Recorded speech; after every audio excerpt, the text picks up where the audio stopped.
CTS 두란노 성경교실 가족 여러분, 한 주간도 평안하십니까? 날씨가 많이 춥지요. 겨울은 겨울 같아야 되겠지요. 또 우리 성도는 성도 같아야 될 것이고요. 오늘 또 하나님의 음성을 통해서 하나님과 더욱더 깊이 만나는 시간, 임재, 능력, 목적을 경험하는 저와 여러분이 되어지기를 주님의 이름으로 소망합니다. 오늘은 다니엘서 6장을 중심으로 내 신앙의 승리가 복음 선포다. 내 신앙의 승리가 복음 선포다라고 하는 제목으로 말씀을 나누길 원합니다. 우리가 흔히 저분 참 신앙이 좋다라고 말합니다. 여러분은 무엇을 보고 신앙이 좋다라고 말하죠? 무엇을 보고 신앙이 좋다라고 말할 수 있어야 되느냐? 오늘 다니엘서 6장을 통해서 우리 한번 살펴보길 원합니다. 오늘 본문의 배경은 이렇습니다. 메데바사 군대가 바벨론에 쳐들어왔었죠. 그래서 2년 동안 빙 둘러친을 치고 있었습니다. 그때 바벨론 벨사살 왕은 우리의 성이 얼마나 견고한지 아니? 하면서 교만한 마음으로 야, 길이가 자그마치 68km야. 높이는 90m고 폭은 27m야. 그런데에다가 20년 동안 먹을 수 있는 군량미가 쌓여있거든. 그것뿐인가? 성 안에는 유프라테스가 흐르고 있어서 물이 충분하지. 뿐만 아니라 우리에게는 많은 신들이 있어서 우리를 보호한다니까. 두려워하지 않아. 두려워하지 않는 척 했습니다. 벨사살 왕은 그런 마음을, 제국의 교만한 마음을 드러내면서 1000명의 귀족들, 다시 말하면 바벨론 국정을 담당하는 최고 행정 정치 관료들을 다 불러놓고 여자들과 함께 술을 마시며 환락의 밤을 보내고 있었습니다. 그런데 그것도 말입니다. 하나님을 모독하는 망령된 행실로 예루살렘 성전에 전에 탈취해왔던 기명들, 금, 은 그릇을 가져다가 술잔으로 사용했습니다. 바로 그때였습니다. 왕궁 석회벽에 사람의 손가락이 나타났습니다. 그리고 글씨를 쓰는 거예요. 그 글씨가 어떤 글이었습니까? 아람어로 메네메네 테겔 우바르신. 내가 저울로 달아보았다. 그랬더니 부족하다. 함량 미달이야. 그래서 내가 바벨론을 심판할 거야. 내가 바벨론을 멸망시킬 거야. 나라를 쪼갤 거야. 이런 뜻입니다. 그런데 왕은 그 글씨에 대해서 바벨론의 지혜자들을 다 불러 모았습니다. 저 글씨를 읽고 해석해 보아라고 하는 것입니다. 술사, 점쟁이, 박수들을 불러 모았는데 그들은 그걸 해석은커녕 읽지도 못합니다. 사실 해석을 하게 되면 왕족만이 입는 자주옷을 입혀줄 것이고, 그리고 목에 금사슬을 걸어줄 것이고, 그리고 셋째 치루자로 세우겠다라고 얘기를 했습니다. 그러나 아무도 읽지도 해석하지도 못했습니다. 왕은 물론이거니와 거기에 모였던 귀족 1000여 명이 혼비백산했습니다. 바로 그때였습니다. 그 소식을 듣고 왕을 구하기 위한 왕비가 나타났습니다. 마치 007 영화 제임스 본드의 션 코너리가 말입니다. 아주 위기를 만났을 때 누가 나타나게 되지요? 아주 섹시하고 날렵한 멋진 본드걸이 나타나죠. 다니엘 비앙키라고 하는 본드걸이 딱 나타납니다. 그래서 션 코너리 제임스 본드를 구하지 않습니까? 그거 같아요. 왕비가 말합니다. 왕의 나라에 거룩한 신들의 영이 있는 사람이 있으니 그에게 해석을 요청하면 해석할 것이라고 하는 것입니다. 야, 거룩한 신들의 영이 있는 사람, 누구를 가리키는 얘기일까요? 다니엘이죠. 다니엘. 벨사살 왕은 느부갓네살 왕 때에 총리로 발탁돼 지난 40년 동안 총리를 하다가 이제는 원로가 되어서 쉬고 있는 다니엘을 불렀습니다. 그리고 그 글씨를 해석토록 합니다. 다니엘은 그 글씨를 해석해 주었고, 그날 밤에 메데바사 쳐들어오기 하루 전에 다니엘은 하루 총리가 되었습니다. 하지만 하룻밤 사이에 메대 바사가 쳐들어와서 벨사살 왕을 죽였습니다. 그리고 바벨론은 멸망하고 말았습니다.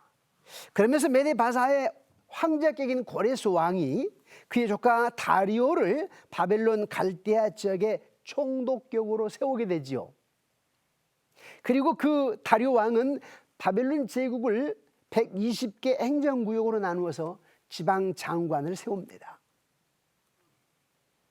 그 지방 장관들 위에 3명의 총리를 세우는데 그 3명의 총리 가운데 한 사람을 다니엘을 세우고, 그리고 다니엘을 그 3명의 총리 가운데 수석 총리로 세웁니다. 무슨 일이 일어날 것 같습니까? 그 2명의 총리 그리고 다른 지방 관료들이 시기 질투를 하는 겁니다. 저 사람은 유대에서 끌려온 포로가 아니야? 나이도 90이나 되었는데. 그래서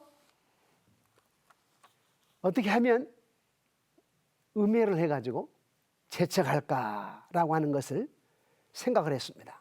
자, 여기서 우리의 삶에 도전을 주는 핵심 진리가 있죠. 무엇일까요?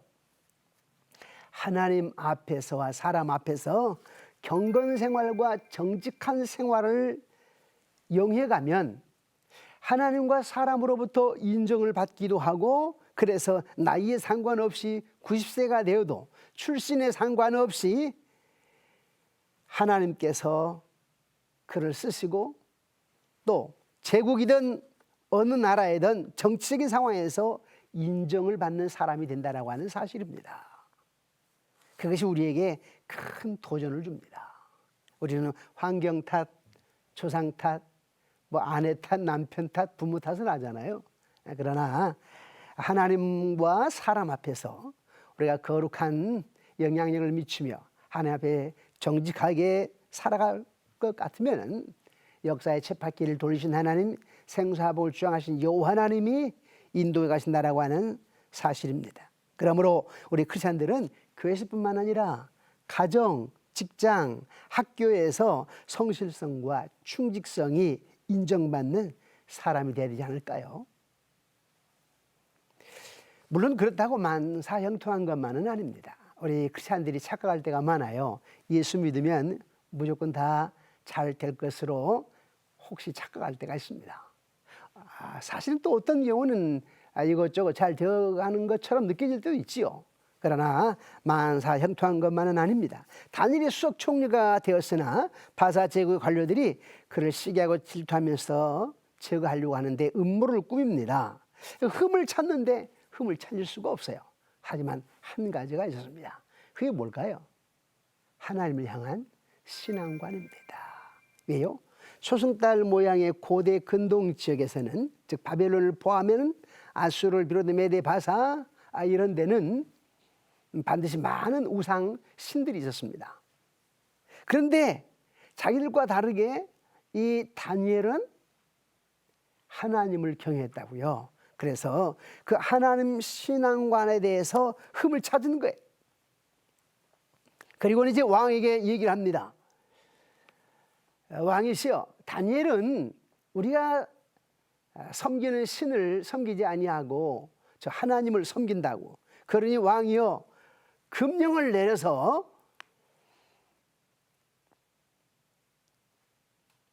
왕을 섬기지 않는다면, 그리고 어떤 사람에게 도움을 구한다거나 다른 어떤 신에게 도움을 구할 것 같으면은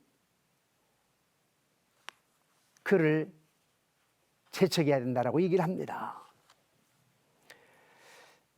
그래서 바사 지구 관료들이 다니엘의 신앙 행위를 가지고 음모를 꾸며서 다니엘을 처형하기로 했습니다.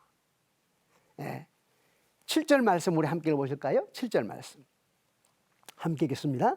시작. 나라의 모든 총리와 지사와 총독과 법관과 관원이 의논하고 왕에게 한 법률을 세우며 한 금령을 정하신 것을 구하나이다. 왕이여 그것은 곧 이제부터 30일 동안에 누구든지 왕 외에 어떤 신에게나 사람에게 무엇을 구하면 사자굴에 던져 넣기로 한 것이니이다. 그래서 다니엘이 조서를 내린 것입니다. 하지만 다니엘이 어떻게 했습니까? 우리 10절에 보면 다니엘이 이 조서에 왕의 도장이 찍힌 것을 알고도 자기 집에 들어가서는 윗방에 올라가 예루살렘으로 향한 창문을 열고 전에 하던 대로 하루 3번씩 무릎을 꿇고 기도하며 그 하나님께 감사했더라. 다니엘은 비참한 죽음을 당할 것을 알면서도 늘 전에 기도했던 대로 자기 집으로 돌아와서 예루살렘을 향하여 창문을 열고 3번씩 하나님께 기도하였습니다. 다시 말하면 죽음 앞에서도 신앙의 절개를 지켰다라고 하는 것입니다. 그래 어떤 일이 벌어졌습니까? 바사 제국의 정치 행정 관료들이 다니엘을 고소한 겁니다.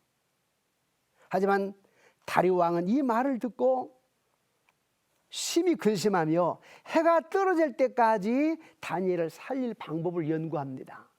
왜 그랬을까요? 우정 관계 때문에 그렇습니다. 신뢰 관계 때문에.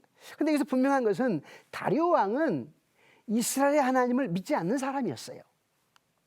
사랑하는 CT에서 도란노 성경교실 가족 여러분, 여기서 우리에게 주는 교훈이 무엇일까요?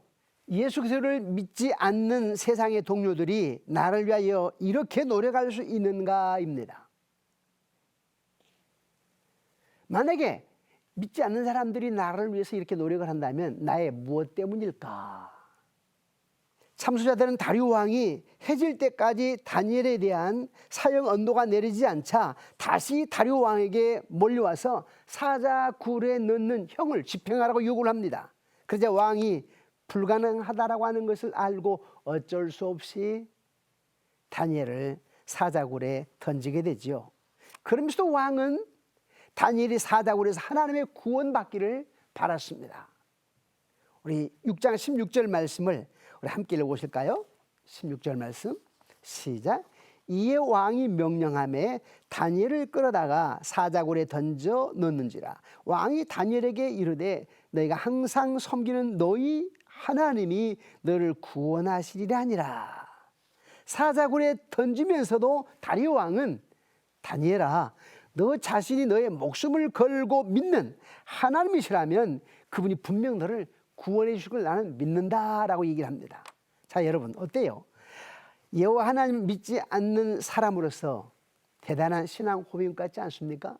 그러나 이것은 우리가 생각하는 그런 신앙 고백은 아닙니다. 전적으로 하나님을 신뢰해서 하나님을 두려워해서 하는 그런 고백이 아니고 단지 너희 하나님이 다니엘 네가 믿는 하나님 있잖아. 그 믿는 하나님이 말이야 너를 구원해 주지 않겠니? 이런 얘기입니다. 그런데 정말 진짜 자기가 하나님을 믿는 신앙 고백으로 이렇게 얘기했다면은 하나님을 두려워한다면은 금령과 법도도 깨뜨리고 자기가 내린 어명을 사실 번복해야만 했지 않을까요? 그런데 그러지 않았습니다. 여러분 사단의 철두철미한 전략 중에 하나가 뭔지 아십니까? 그리스도인을 죽이는 것입니다. 사탄은 분명히 우리의 삶을 파괴시키는 거예요. 불행, 부족, 원망, 싸움, 질병, 아픔. 그리고 중요한 것은 하나님과의 관계로부터 우리를 분리시키는 것입니다. 하지만 승리는 언제나 우리에게 있습니다. 여러분 신앙의 힘이 무엇입니까? 사탄의 도전으로부터 능히 이길 수 있다는 것입니다. 신앙의 힘이 뭐라고요? 사단의 도전으로부터 능히 이길 수 있다. 다니엘서 6장의 결론은 참소자들이 패하고 여호와 하나님을 경외하는 다니엘이 승리했다라고 하는 사실입니다. 예수님의 십자가 사건도 마찬가지죠. 예수님께서 십자가에서 죽으실 때 참소자들은 승리의 축배를 들었습니다. 마침 자기들이 이긴 것처럼 말입니다. 사실 그러나 예수 그리스도께서 십자가에 자기를 던지고 죽으신 것은 예수님 자기 뜻은 하나님 뜻인 것을 알고 있었습니다. 결국 예수님께서는 3일 만에 부활에 승리하셨습니다. 분명한 것은 다니엘처럼 정말 하나님 앞에서 사람 앞에서 정직하고 깨끗하고 순결하고 경건의 능력이 있으면 어떤 사탄의 전략에도 실패하지 않는다라고 하는 사실을 오늘 본문 우리에게 보여주고 있습니다. 우리 한번 17절에서 18절 말씀을 읽어보실까요? 17절에서 18절입니다. 우리 함께 읽겠습니다. 시작. 이에 돌을 굴려다가 굴어기를 막음에 왕이 그의 도장과 귀족들의 도장으로 봉하였으니 이는 다니엘에 대한 조치를 고치지 못하게 하려 함이었더라. 왕이 궁에 돌아가서는 밤이 새도록 금식하고 그 앞에 오락을 그치고 잠자기를 마다하니라. 사랑하는 CTS 두란노 성경교실 가족 여러분, 여기서 여러분은 뭘 느끼십니까? 다리오 왕이 다니엘을 얼마나 신뢰했으면, 얼마나 사랑했으면, 얼마나 우정 관계가 깊었으면 백성 앞에 자기가 내린 조서였기에 어쩔 수 없이 다니엘을 사자굴에 던져 넣기는 넣었지만 돌아가서 밤을 보내지 못하고 잠을 누릴 수 없었을까요? 여기에서 우리에게 주는 영적 교훈이 있습니다. 뭘까요? 우리가 세상의 어떤 단체, 가정, 학교, 직장 등에서 보여지는 모습이 참다운 신앙생활로 거룩한 영향력을 미친다면 세상 우리를 볼 때 우리가 믿는 하나님은 과연 어떤 하나님인가라고 생각해 볼 것이고 그리고 우리를 존경하게 될 것입니다. CTS 두란노 성경교실 가족 여러분, 여러분의 주변 사람들에게 어떻게 비춰주고 있습니까? 혹시 신뢰 관계를 못 이루고 있는 것은 아니신지요? 세상은 제일 문제되는 것이 돈 문제더라고요. 혹시 돈을 빌리셨으면 빨리 갚으셔야 돼요. 돈 문제 때문에 신뢰가 많이 깨지는 것 같습니다. 사자굴에 던진 다니엘을 던진 다리오 왕이 그날 밤 한숨도 자지 못하고 새벽이 되자 신하들의 보고를 듣기 전에 자신이 먼저 다니엘의 생사를 확인하고자 급히 사자굴에 달려가 보았습니다. 그리고는 다니엘에게 뭐라고 얘기합니까? 6장 20절인데요. 한번 읽어볼까요? 시작. 다니엘이 든 굴에 가까이 이르러서 슬피 소리질러 다니엘에게 묻되 살아계시는 하나님의 종 다니엘아, 내가 항상 섬기는 내 하나님이 사자들에게서 능히 너를 구원하셨느니라 하니라. 누구의 고백이에요? 다리오 왕의 고백이에요. 살아계시는 하나님의 종 다니엘아. 여러분 주변 사람들이 여러분들에게 당신의 살아계신 하나님 이렇게 말할 수 있을까요? 요즘 그러기 쉽지 않지요. 살아계신 하나님의 종 다니엘아, 내가 항상 섬기는 내 하나님이 사자들에게서 능히 너를 구원하셨느니라 하니라. 여기서 항상이라고 하는 말이 참 중요합니다. 다니엘은 신앙생활에 여러 가지 어떤 장애 요인이 있지만은 항상 하나님을 향한 믿음과 그 섬김이 변함이 없었습니다. 그런데 그 죽음의 장소에서 들려오는 다니엘의 첫 마디가 뭐였어요? 저 살아 있습니다. 이렇게 말하지 않았습니다. 또는 왕을 원망하는 소리가 아니었습니다. 그럼 뭐였죠? 원컨대 왕은 만세수를 나옵소서. 어떻게 이게 가능했을까요? 사자굴에서 왕을 원망하거나 어떠한 분노의 말을 전혀 하지도 않았습니다. 오히려 왕에게 문안 인사를 하고 있습니다. 다니엘의 이런 모습이 어떻게 가능할 수 있었을까? 항상 기도하고 항상 하나님을 향하는 마음 때문이었겠지요.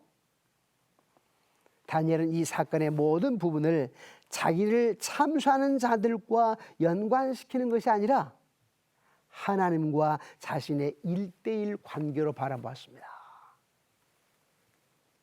오직 하나님 앞에서, 즉 코람데오 정신이죠. 자신이 어떻게 행동해야 할 것인가를 늘 생각했습니다. 로마서 12장 17, 21절 이렇게 말씀하고 있죠. 아무에게도 악을 악으로 갚지 말고 모든 사람 앞에서 선한 일을 도모하라. 할 수 있거든 너희로서는 모든 사람과 더불어 화목하라. 내 사랑하는 자들아 너희가 친히 원수를 갚지 말고 하나님의 진노하심에 맡기라. 기록되었을 때 원수 갚는 것이 내게 있으니 내가 갚으리라고 주께서 말씀하시니라. 내 원수가 줄이거든 먹이고 목마르든 마시게 하라. 그리함으로 내가 숯불을 그 머리에 쌓아 놓으리라. 악에게 지지 말고 선으로 악을 이기라. 다니엘이 사자굴 에서 어떻게 그렇게 평안할 수 있었을까? 다 이런 말씀 때문이죠.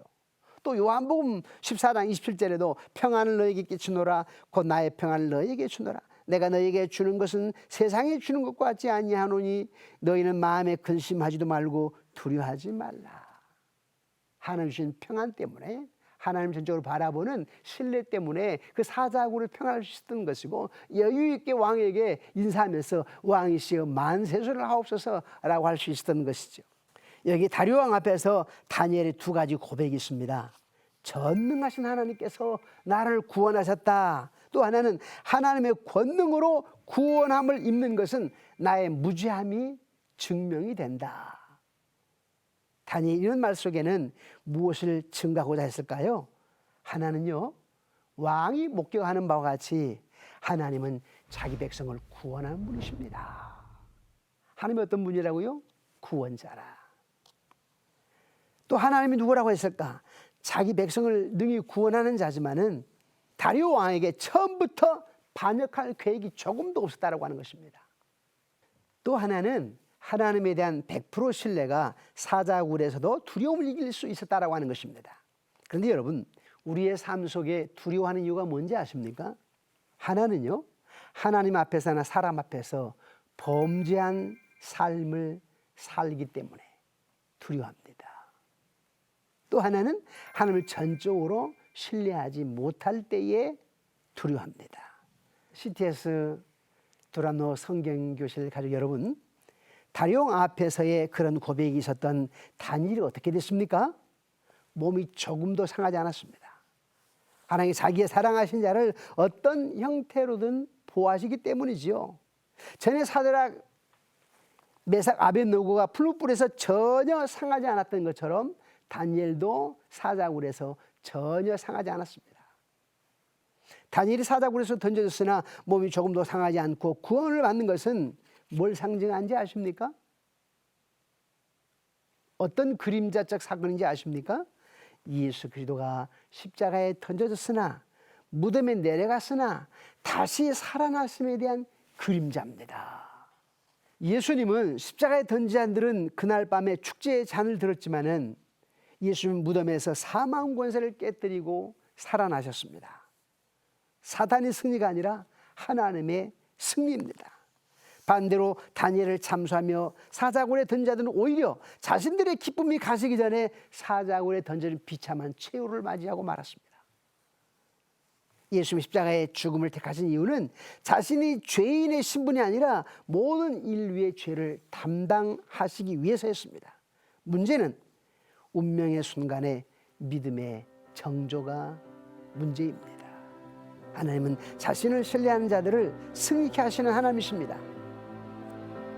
승리의 전략은 죽으면 죽으리라 라고 하는 것입니다. 그래서 내 신앙의 승리는 복음 선포입니다. 사랑하는 CTS 성경교실 가족 여러분, 어떤 상황 속에서도 하나님에 대한 절대적인 신뢰로 승리하셔서 복음의 선포자가 되시기를 주님의 이름으로 축원합니다. 한 주간도 승리하시기 바랍니다.